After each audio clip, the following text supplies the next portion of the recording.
welcome back to the Garden with Joy and Holly radio show. We're going to be talking about fruit trees moments away, but first, a message from our good friends from Honey Bee Healthy. Since 2000, Honey Bee Healthy Inc. has helped beekeepers maintain healthy and thriving hives. Attracting pollinators to your garden this year is as simple as hanging a hummingbird feeder with a mixture of sugar water and Honey Bee Healthy Original. Don't be alarmed to see birds, bees, and butterflies dining together at the feeder. Pollinators coexist peacefully.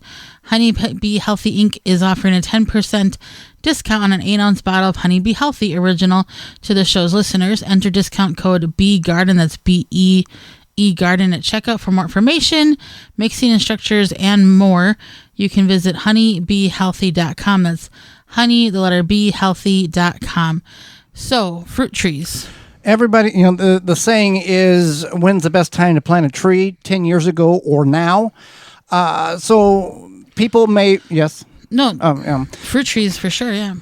People would want or always have inquired, many gardeners would like to have fruit trees, but they may not be in a situation where they can have fruit trees growing on their property due to their current living environment, their situation, their community, whatever the case may be.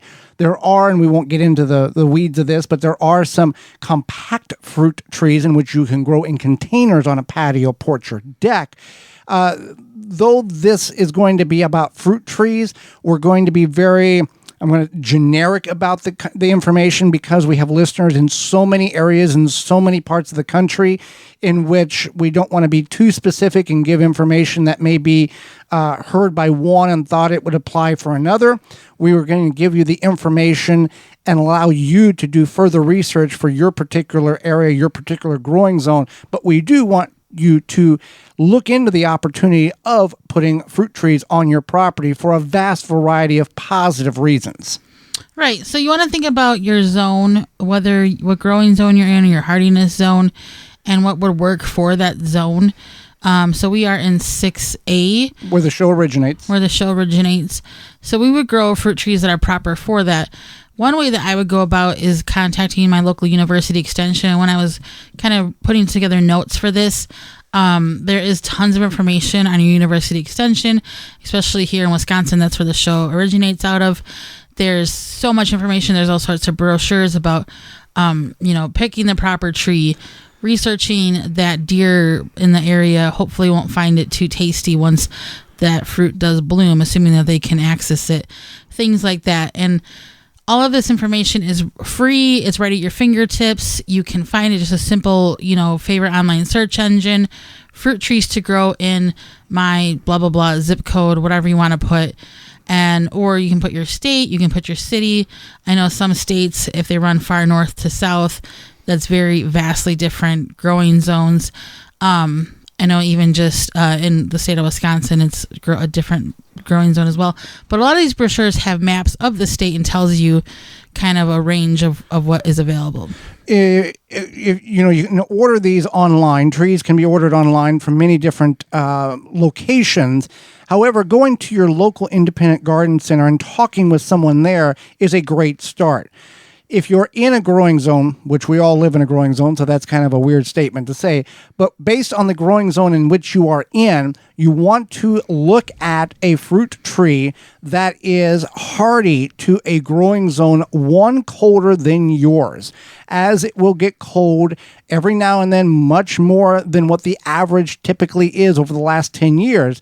If you have a growing zone, currently you're in 5, and you buy a tree that is suited for at minimum of 4, you're going to be okay. It's whenever you're in 5 and you buy a tree or buy a shrub or buy a bush that's rated for 5, there's that off chance you're going to get that very cold winter that plant may not survive by. Another thing in which you want to look at when looking at fruit trees, if you're going to buy online, is one, for your specific growing zone or colder and cold hours or chill hours these trees require in order to properly produce fruit. Secondary, does it need a mate? Is it self-pollinated, or do you need 2 trees to pollinate one another in order for you to obtain fruit? And at a certain duration of period of time in the future. Some are very quick to bear fruit. Others take a long time to get to the mature state of bearing fruit. So by figuring all of this out, it will help you obtain a tree that you can maintain and have fruit bearing and not have the concern of a lot of issues because you've done all the proper prep work ahead of time before purchasing a tree for your backyard or front yard. Right. So now that we've thought about what we want to purchase and we've made a educated decision, we'll call it that. And also, I just want to note that when you are buying things online, don't buy it from a sketchy looking website. And you might think, what does that mean, Holly? It means okay, trusted websites, right? Like seed companies. Jungseeds.com. Like Jungseeds.com. They've got reviews that are 1 star to 5. There's people that are not they don't like them and they put a negative review. Right. The ones you're talking about, there's 17 reviews. They're all 5 and they all say excellent, great, wonderful, would buy again. They're too good. Or you try to click on the star thing that shows the rating, and it doesn't go anywhere. No, it's a dead link. Yeah. And if it's too good to be true, you're like, I'm gonna get this tree for $1 or something. It's probably not. You're gonna get it for $1, but you're gonna pay $35 for shipping. Right. So just think about that. Even I think on there's some of these apps and stuff where things are extremely cheap. I don't know if they sell plants or not. But just think you get what you pay for, right? And that's why I would say you find your local independent garden center. If they're worth anything, they will talk to you about what's going to be best. And we're not talking big box with Jim Bob from Paint. No, we're talking about such and such garden center, such and such garden center. They have a staff in which knows and trusts and will provide you information, and then they're okay with you going, thank you for the information. I'm going to go home and think about it. They're okay. They're not there to push you to purchase a plant. It's not a car dealer. They're not going to care. No, because a lot of them have refund policies and they don't want that tree back. Right. So anyway, so you want to, and then you got to think about where you're going to put that has 6 hours of sun.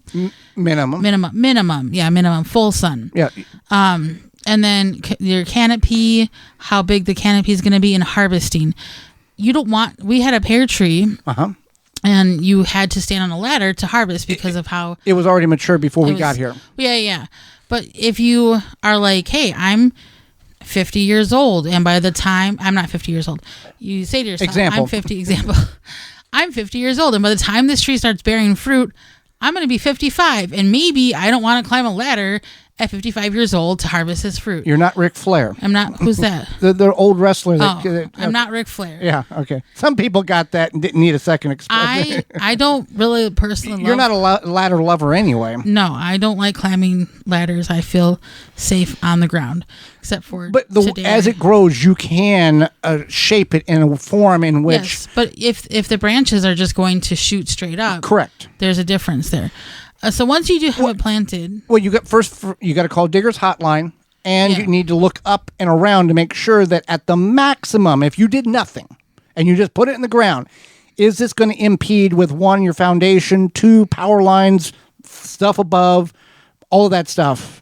You want to know all of that, figure that all out before you plant it, instead of having to deal with it after you've got it growing. Right. So you want to think about that. You want to make sure you are planting it properly, safely, et cetera.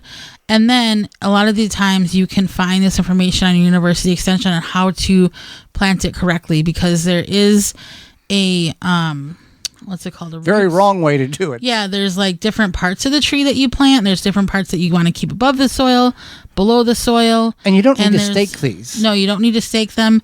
And you want to make sure it's called the root collar. You don't want to bury the root collar. And you want to make sure you follow all these steps. You might think to yourself, well, I've listened to this and I'm going to go to a tree and I'll remember that root collar thing. You're not going to remember the root collar thing, I promise you. So you want to make sure that you are, because even myself, I'm going to turn around tomorrow and Joey was like, what's that part of the tree? I don't know. So you want to make sure that you do this properly, whether it be something you find the information online, or your local independent garden center helps you with some tips. But why can't I stake it down? I see everybody else stake their trees down. You don't need to. Look at the forest. There's not gnomes going through the forest staking little baby trees down.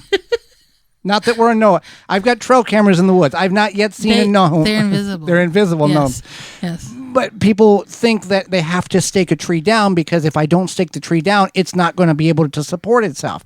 Part of the tree's mechanism is to support itself in order to grow. By staking it and staking it too hard or too stiff, it will actually weaken the stem. And then at the time that you decide, well, I think it's strong enough, it's going to have a very, very weak stem. It's just like when we start vegetable seeds indoors. It's recommended to have a little fan, a little wind in order for those stems to shake in the air in order to build the structure up that they need in order to support themselves when they get outside. Right. Yeah. So, and you want to make sure you don't fill the hole up with nutrient-rich soil. You don't want to do that. You want to backfill with native soil so the tree has opportunity to reach out the roots in order to secure itself to the ground, and cut the burlap off the ball of the root if it's not a bare root tree. That's a whole nother thing. So a lot of information here to allow you to be, I never thought of that. I want to talk about, what's it called? Mulching. Yes. Because a lot of people do this like volcano mulch. And what is that? It's when you basically take the mulch and you pile it up so tight and high along the base of the tree where it looks like a volcano. And covering the collar and basically suffocating it. You're choking out. And it's okay once that tree is planted to not mulch it right away either. That's okay too.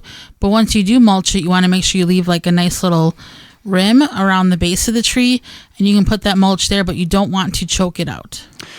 So keep that all in mind when it comes to growing your fruit trees and what you may want to have in your particular growing zone. Now that the weather is starting to warm up, Holly, you will want to protect your garden from various beetles, weevils, and borers, including those Japanese beetles. And what better way to prevent these pests from destroying your garden than by controlling them while they are larvae? Grub Gone is an easy-to-apply granular product that can spread on your turf to successfully control grub invaders. Developed by Phylum Bioproducts from a naturally occurring bacteria, Grub Gone is a non-chemical BT product that specifically targets only scarab pests, and it's safe to use around bees and other beneficial insects. And if you've already got beetles flying around your yard, Beetle Gone is the organic water dispersible powder that can be sprayed directly on your edible plants. Find out more at phyllumbioproducts.com. That's PHYLLOM bioproducts.com.